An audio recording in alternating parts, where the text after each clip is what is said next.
Hey yogis, welcome to my channel. My name is Kassandra and today we are doing a quick sequence for beginners who are looking to improve their strength and flexibility.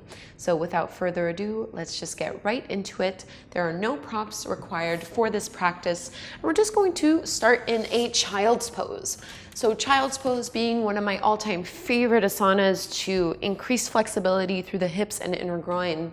You're just bringing your big toes together, knees as wide apart as you would like. And as you press your hips towards your heels, you can walk your hands out in front of you and fold on down. So the wider you have your knees, the more intense this will feel through the inner groin and inner thighs. If it feels uncomfortable or even painful, just bring your knees closer in towards each other.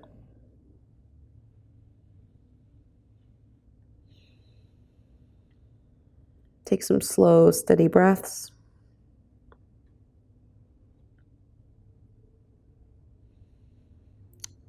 Relaxing the hips, the belly, the chest.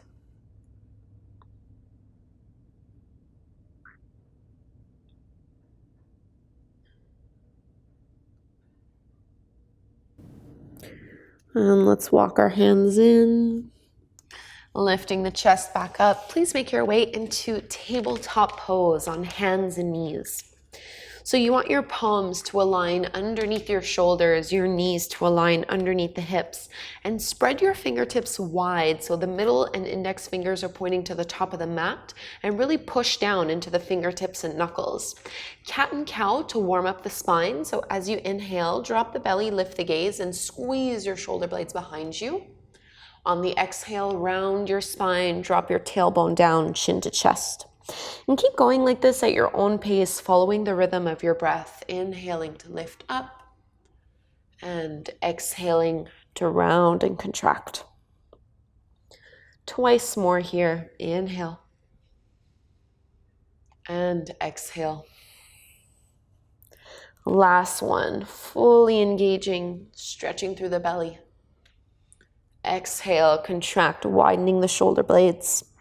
And now come to a neutral tabletop pose. So draw your lower belly in and try to flatten out the spine. Push into the tops of your feet and see if you can lift and hover your knees just an inch or so off the mat. You're pretty much immediately going to feel your core and abdominals engage. Hug in through the midline. Notice if you're rounding through your spine, keep it flat. For 3, 2, 1, and lower. So doing that a few times and regularly will help to increase your core strength so that you can eventually make your way into plank poses and other kinds of abdominal intensive asanas. Let's step our right foot forward to the top of the mat, coming into a low lunge, right knee directly over the top of the ankle. And you can tuck your toes under here in the low lunge, through that back leg, pressing the hips forward and down, lifting up through the heart. And staying up onto the fingertips with your back toes curled under, lift your back knee off the mat. So you want your feet to be hip width distance apart here and start to push into the feet and really engage through the legs. Come up onto your fingertips, and as you engage the legs even more, see if you can lift up into your high lunge, reaching the arms up overhead. So high lunge, the ribs are drawing down and in, lower belly is engaging, tailbone is lengthening down. Keep your gaze steady, dropping the hips down. This is a wonderful pose to strengthen the lower body, but it also provides an amazing stretch into the hip flexors. Bring your hands together at the front of your heart. And now step forward to the top of the mat into your mountain pose. So feet are about hip width distance apart or so. And now leaning onto your right leg, lift your left knee up, engaging hip flexor strength. Flex your foot. And you can hold here or you can challenge yourself further by straightening and extending your left leg. So this requires quite a bit of core strength. Quite a bit of strength in the hip flexors. Try to lift it up a little bit higher. And exhale, release. Back to your mountain pose. Let's take a little flow from here. Inhale, reach the arms wide, palms together to touch.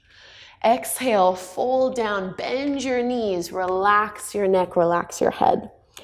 Bring your fingertips to your shins. Inhale, lift and look up, flat back. Exhale, fold, plant your palms shoulder width distance apart and step back to your downward facing dog. So downward dog, fingertips are spreading wide, feet are about hip width distance apart, whereas your shoulders are about, or your palms are about shoulder width distance apart. Really doesn't matter whether or not your legs are straight here. So you can absolutely bend your knees generously and focus on curling your tailbone up to the sky and pushing your chest to your thighs. Take one big breath here and then set your knees back down to the floor. Realign your palms underneath your shoulders in tabletop pose, firm up the core, and we're gonna try that knee and shin lift for a few breaths once more here. Push down into the fingertips and knuckles, point your toes back, press into the tops of the feet and see if you can lift the shins up. Draw your shoulder blades down your back, keep the crown of your head extending forward. Instead of pushing your stomach out, think of drawing it in and up. Hug in through the midline. Stay here for 3, 2, 1. Bring your knees back down and let's step the left foot forward to the top of the mat. Aligning the left knee over the top of your ankle, lifting up through your chest. And you can have your back toes curled under here. We're going to come from this low lunge, eventually making our way to the high lunge. So building up that essential strength for transitions. See if you can start floating and lifting the back knee off the mat. You want your feet hip width distance apart. And bring less weight and pressure into the arms, more so into the legs, coming up onto the tips of your fingers until you can lift up into your crescent lunge, circling the arms wide, palms facing in towards one another. Dropping and letting the pelvis be heavy. Keep your gaze steady on something that is not moving to hold and help with balance. Palms come together at the front of the heart, and we're going to step up into our mountain pose. So step your right foot next to the left. Leaning this time over onto your left leg and left foot, bring your right knee into your chest. So working on balance. Push down into all 4 corners of your left foot, and maybe extend and straighten your right leg. As if you're pushing and kicking into the heel, squeeze and lift it up a little bit higher. And release, right foot comes back down. Let's take a little flow from here. Inhale, circle the arms wide. Exhale, fold down, bend your knees, relax your upper body. Fingertips to your shins, lift and lengthen up. And plant your palms, step the feet back, downward facing dog. Lengthening out your arms. You can absolutely bend your knees here. We're just here for a breath or so.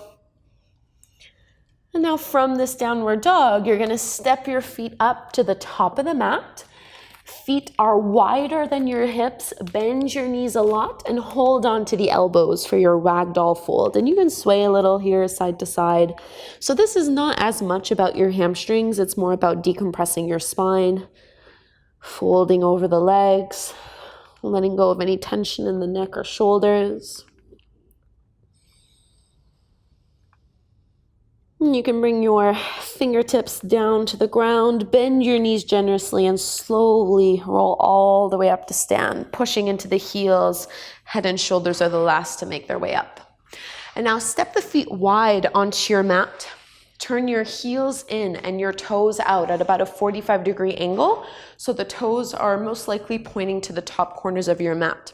As you inhale, circle your arms wide, bring your palms together to touch.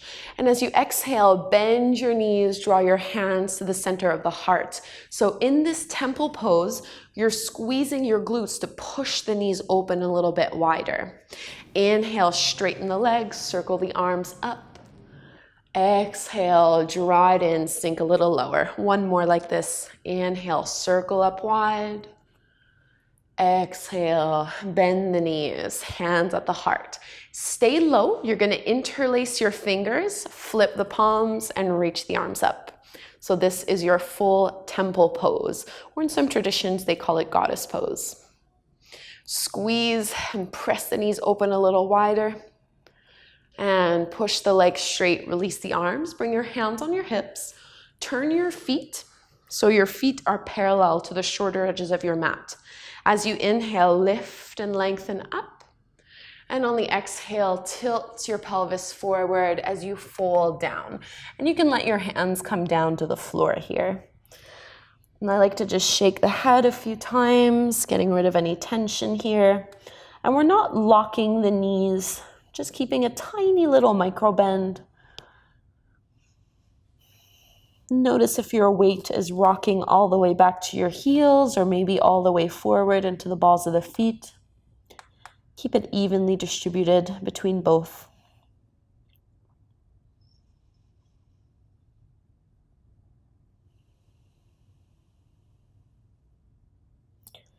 And bring your hands out in front of you, lifting the chin and chest up. And you can just toe heel your feet in together. Bend your knees into a little squat and just lower your way down to take a seat. So from here, extend your right leg out in front of you. Bring your left foot to the inside of your right thigh, sitting up nice and tall. As you inhale, reach your arms up, lengthen your spine. Exhale, fold over the right leg. So I'm not rounding too much here. I'm trying to keep a nice flat back. So you probably won't be going that far down, which is perfectly fine. You can hold on to whatever is accessible and appropriate for you here. Think of pulling the heart forward.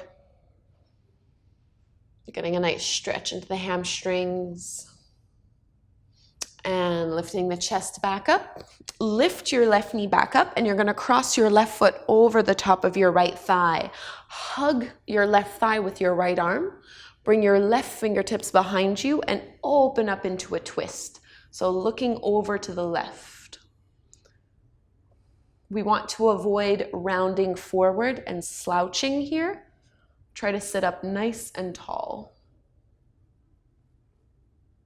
And exhale, release. Let's switch sides. Left leg forward. Bring your right foot to the inside of that left thigh. Inhale, arms rise. And then exhale, moving into a fold. And really it's called a fold, but we're just tilting a little bit to maintain a flat back. You really don't need to go too far in this kind of pose to be able to feel a good amount of sensation into the back of the leg. To me, it's one of those poses where less is more.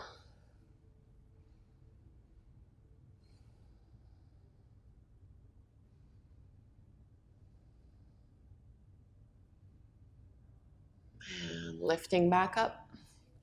Bring your right knee in. Cross your right foot over the top of your left thigh.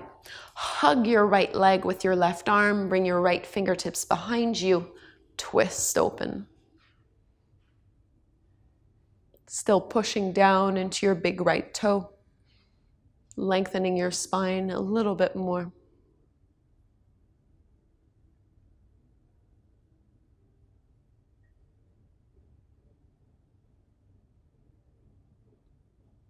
Exhale to release. Uncross the legs and lower all the way down to your back. So just pulling the knees into the belly, give it a big squeeze here. Maybe rocking a little side to side, massaging your lower back.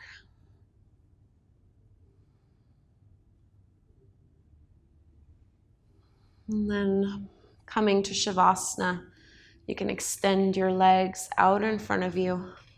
Take up some space, turn your palms to face up to the sky. So Shavasana or corpse pose is how we close every yoga practice. I like to think of it as digesting after a big meal. This is your body's opportunity to really integrate the work that you've done. It's important not to skip Shavasana, but to instead give yourself these last few moments of silence and stillness, relaxing fully.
And deepen your breath,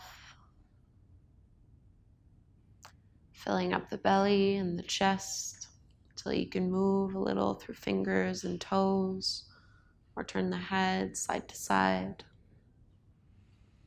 You can reach your arms up overhead, taking a great big stretch. And we'll roll over to one side. Come on up to take a seat. Sitting up nice and tall. Close your eyes, bring your hands together at the front of the heart. And really take a moment to thank yourself for making the time to practice yoga at home. I know it's not always easy to carve that time out. And we'll take a cleansing breath in through the nose, out the mouth. Big breath in.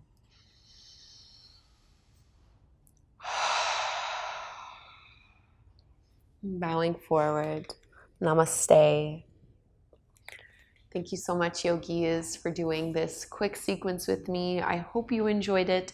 If you are new to my channel, please do subscribe. I put out new classes every single week. Thank you so much, and I look forward to practicing again with you soon.